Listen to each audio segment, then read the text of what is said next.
Hey, hey, hey, hey. Welcome to another Bojoul video. Thank you for joining us. We so appreciate you. We are Bojoul. We are the home of self-care and wellness. That's what we do. Self-care, wellness, and beauty.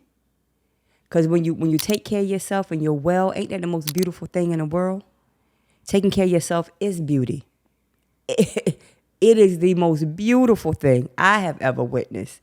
And so that's what we do here. We focus on self-care and just work on giving you tips and tricks and different things. We'll be talking about things from wellness and health and stress.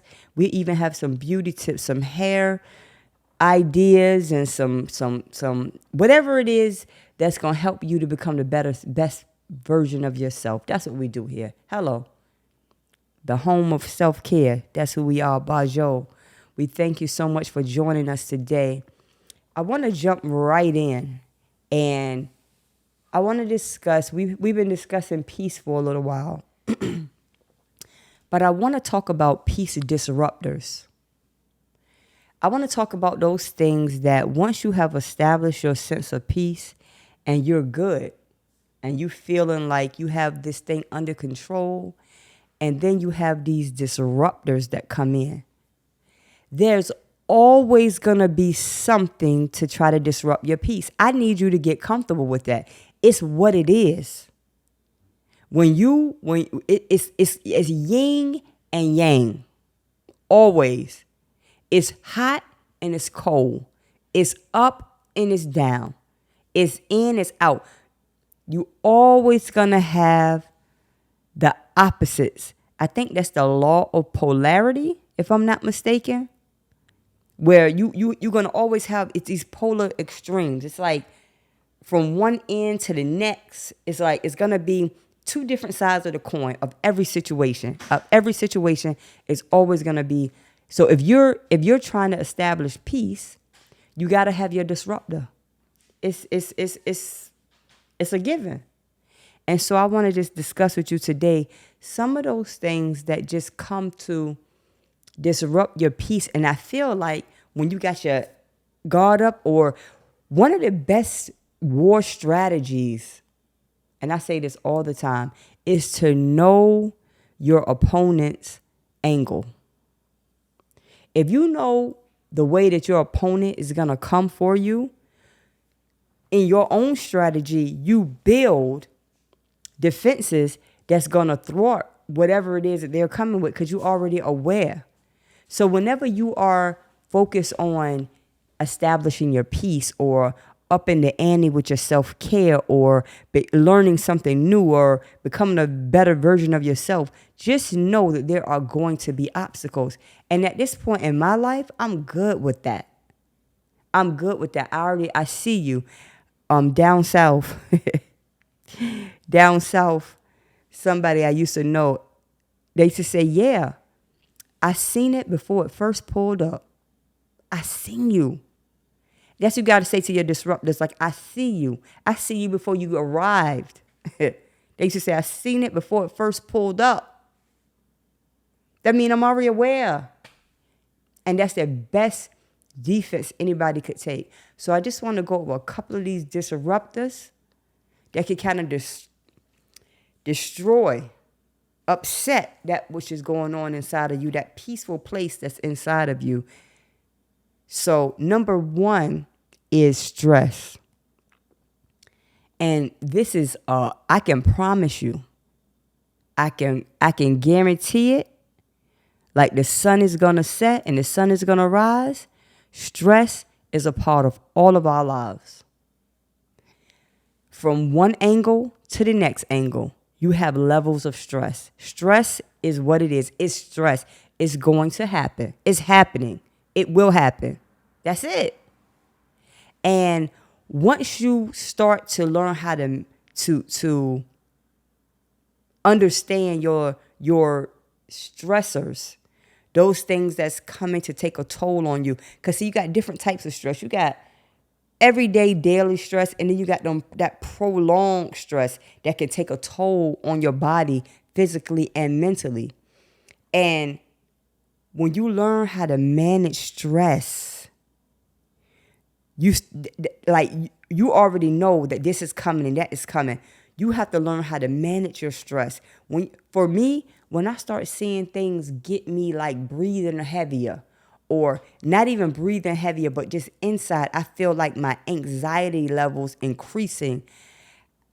I have learned how to walk away, or if I'm in a discussion and it's getting heated, I learned how to shut my mouth. I don't have to win arguments anymore. I used to have to win an argument. I want to be right all the time. I want to get my point across. But if it costs me my peace, you can have it. It is a price I'm not willing to pay. That's what I'm trying to say. You have to decide what you're willing to pay for the things that you are trying to achieve in the name of winning an argument or getting your point across. What are you paying for that? Everything has a cost. Everything. And in my life, what I have learned is most of the things that I have fought so hard for in terms of me being right or me having to get my point, it's not worth it. It ain't worth it. That is it. It ain't worth it. And when you learn how to manage stress, you are building a defense against your peace. I know when I exercise regularly and when I start to blocking out, when I'm effectively managing my time, we all only have 24 hours in a day. What you do with yours, what I do with mine, that's my business. But when you have a sense of what's happening in your day and you're managing your time so much better, it keeps the stress at bay. I promise you. Those things, they stress us. They stress. And it's like, what for? If you're working to establish peace in your life, you have to find ways to manage stress. And like I said, at the top of my list, I ain't always got to be right. A lot of things I cannot control. Some stress is going to come into your life and you have no control over it. But what you do have control over is meditating on the stress. They say whatever you meditate on becomes larger and it becomes more exasperated. I refuse to meditate on stress. I'm going to block my mind. I'm going to do things to block that out of my mind as long as I can until a new thought starts to form. Because I realize it's my responsibility. I can't take a pill. I can't expect nobody to do it for me. So stress is number one peace disruptor. Number one. Number two is negativity. Being in negative environments. First, I'm going to come to two negative environments that I'm going to talk. Internal and external. When you constantly are toying with this barrage of negative thoughts, you sabotage yourself before you even start. You sabotage. We have to get a control over our thoughts because our thoughts poison us from within. That's the most lethal kind of poison.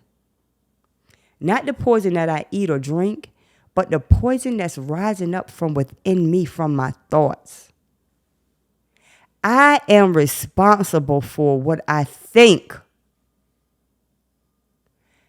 I'm gonna give people a pass a lot of times. I'm gonna give you a pass because I don't want to think negatively because that's gonna disrupt my peace. You see what I mean? It's like you have to literally protect your peace from inside out. Why am I thinking this way? Does this way of thinking serve me? No. So from inside, you got to deal with the negativity. From the outside, you have people, we all know that can disrupt our peace. They come in because they got a war going on inside of them. And they come and they vomit that war, and they vomit all of the stress and the aftermath of that war onto you. And here you go, rolling in your stress because it's contagious. That energy, they pass that energy. They say energy is neither lost nor destroyed. It's only transferred from one place, one party to the next, right? Energy, neither lost nor destroyed. Just transferred. That's what happens. Transfer. And when you have negativity around you like that, if you're in a place and you cannot remove yourself from that place, because my first thing is to remove yourself, but it could be your job, it could be your household, it could be your place. You have to create a mental barrier. You create a mental barrier in that I cannot change what's going on around me, but I can change what's going on within me. I could change how I respond to this. This takes some work because I've done this before. I've been in, oh my God, I've been in some toxic nonsense.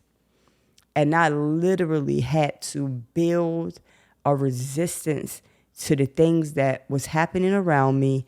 And I literally had to go into like a whole nother space mentally. So that now that the things that I'm seeing that normally would annoy me and the things that would stir me up, it no longer happen. And you know what? And I'm gonna say that. That's one thing I can say. When you pray and you ask God to fortify you beyond what you yourself could do, I'm telling you, God will give you a grace to be able to it'll be stuff happening around you and you just looking at it like, wow, you'll start to feel sad. And you know what? Another thing I used to do to deal with the negative situation or the negative environment that I was in, I began to pray for the people. It is so weird. Somebody had suggested that to me when I was going through this years ago. And I was like, what? That makes no sense to me. But something activates when you begin to pray for somebody who tried to oppress you or an oppressive situation, right? You begin to pray for that person, and there's something inside of you that shifts. And it was so powerful, and I was so grateful to this person. I think it was somebody who was going to my church at the time. And it really, really, really changed me. It changed that situation. Not that the negativity got better, but the way I responded to it, it no longer disrupted my peace. So I was able to build a mental wall that fortified me in those situations. It was amazing. Another thing, I'm gonna give you two more things that will disrupt your peace from the rooter to the tutor. If you're in a relationship and it's toxic,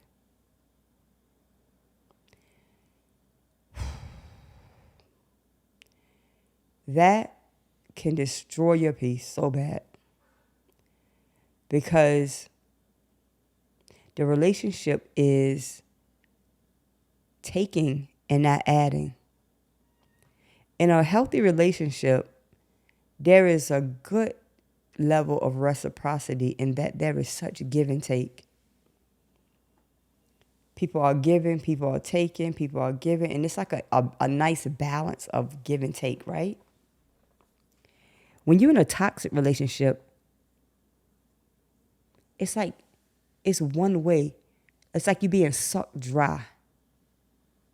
You're being sucked dry of your joy, your peace, your happiness, your vision, your creativity, your motivation, your energy. You're sucked dry. that can disrupt your peace like nothing ever before.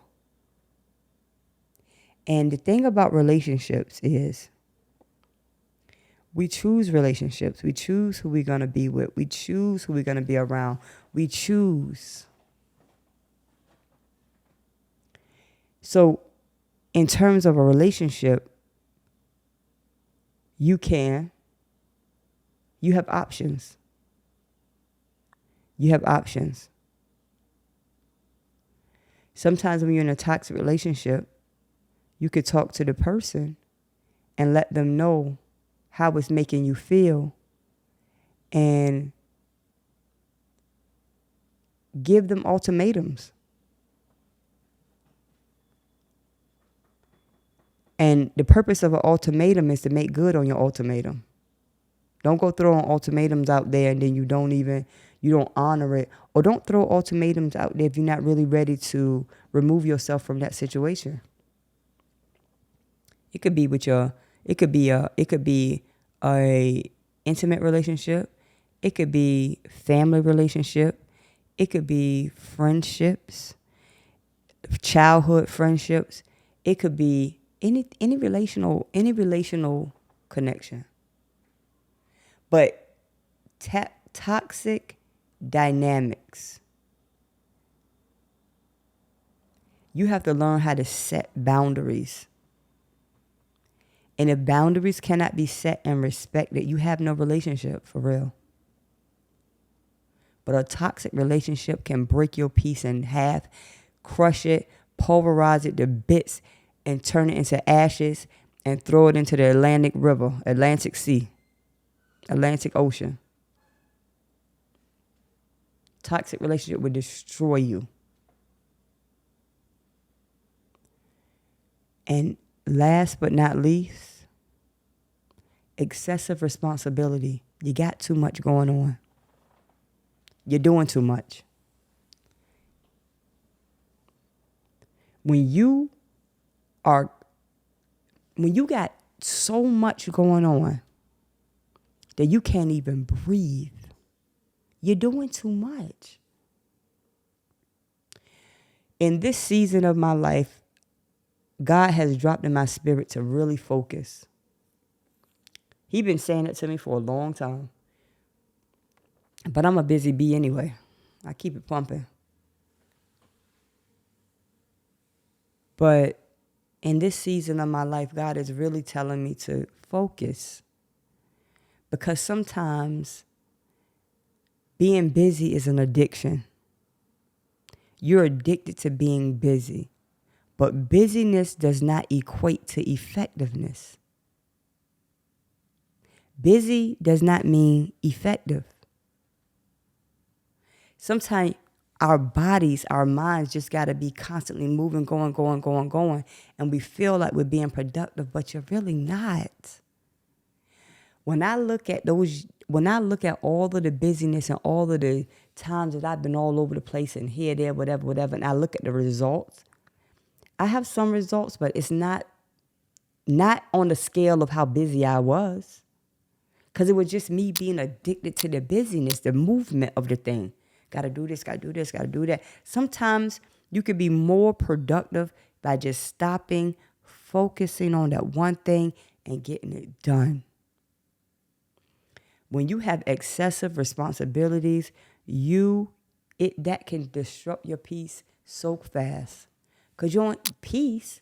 You're too busy going to the next thing to even take a moment to breathe. Peace? That don't exist. Peace? Nah. Peace? And one more bonus disruptor of your peace is digital overload.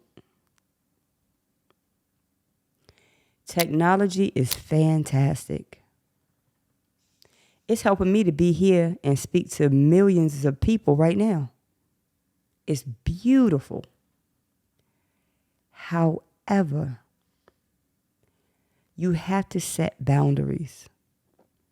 You cannot be on your computer, on social media. You can't be in the digital world all the time. That's not reality. I know we have this what do you call it? The virtual world now. What do you call it? The virtual world. It's like when you're in these spaces that's like virtual all the time. That's not reality, people. That serves its purpose and is good for what it's good for. But sometimes you got to take a break from this digital world, this social media, this always, because my thing is, from what I see, it's overstimulation. And it doesn't give you a chance to process your own thoughts or make your own valid contribution without being informed by everything else that's around you. It stimulates you too much. And it breaks your peace. It disrupts your peace. You got to set boundaries around your technology use. You practice digital detoxes. Just like with our bodies, it's good to do certain detoxes. Listen, I'm only going to eat this. I'm only eating fruits. I'm only eating vegetables. Certain detox. I'm drinking this much water. Certain detoxes that we choose to do for our bodies. You got to do digital detoxes too. Listen, I ain't cutting this thing on. If it ain't about work, I'm not spending this much time, or set blocks of time. I'm only going to spend this much time on technology. I'm only going to, learn how to engage in offline activities. There was a time we didn't have all this computer stuff and we were just fine. And it is the world that we live in. It is the world that we live in now. However, we are human beings. We need social connection, and we need to be able to think on our own. And I mentioned all of these disruptors because these are things that happen every day without permission. This digital world, these different things, they come into your life without permission. And in order for you to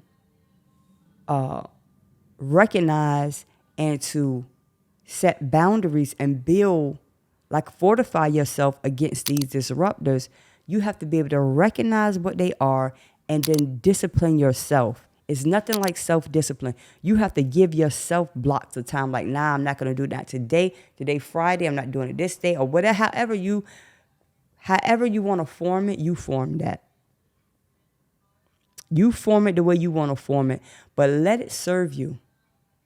It's nothing wrong with offline activities. Nothing wrong. Sometimes we need it. We really, really need it because we do too much. It's too much going on. And you never can be at a place of peace because there's always something going on. And I only named a few things here today, but guess what? It's so many micro disruptions that, if you got a lot of micro disruptions all day, a little notification here, bing, bing, bing, bing. Collectively, it's one great disruption.